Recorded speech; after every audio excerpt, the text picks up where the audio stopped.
So someone asked, what is the difference between pupillary escape on the swinging flashlight test versus the relative afferent pupillary defect? And the short answer is confidence interval.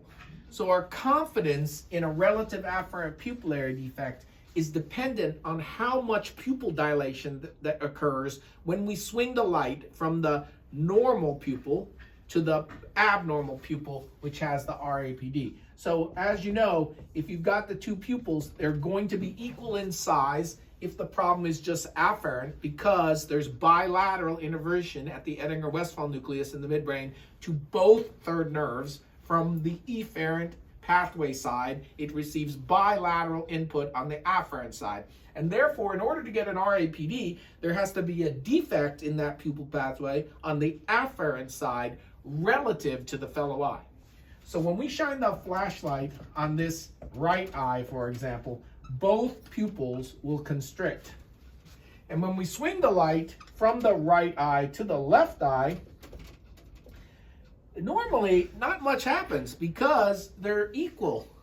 However, if we get dilation of this left pupil when we swing the light from the right to the left, that is the classic teaching for what a relative afferent pupillary defect is. And of course, the other eye is also dilating, so they're both dilating. So when we swing the light from the good eye to the bad eye, what we're looking for is pupillary dilation.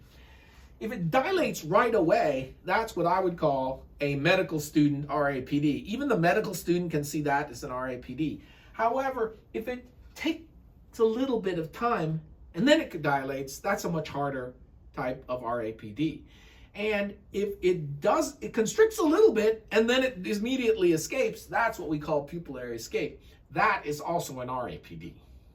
So the obvious RAPD, the medical student level RAPD, is immediate dilation when we swing from the right to the left. However, if it holds and then dilates, or it constricts even a little and then dilates, these are much harder forms of RAPD. This we call pupillary escape. Now that escape can just be from hippus. Hippus is the natural phenomenon that the pupil, because your autonomic system is not the same all the time, so it kind of goes up and down a little bit. That pupillary hippus, we need to make that go away, and so we would normally swing the light several times to make the hippus part go away, because if you just start shining lights in people's eyes, they get nervous and then they back away and they might get an RAPD when they don't actually have one. Once you've equilibrated the two pupils, even a trace escape of the pupil when you swing from the right to the left could be an RAPD.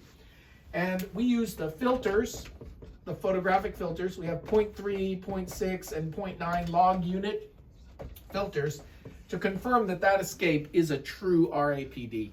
So if we put the 0.3 log unit filter over the good eye, when we swing the light, we'll be neutralizing the RAPD. If we put the filter over the bad eye, it'll make it more obvious.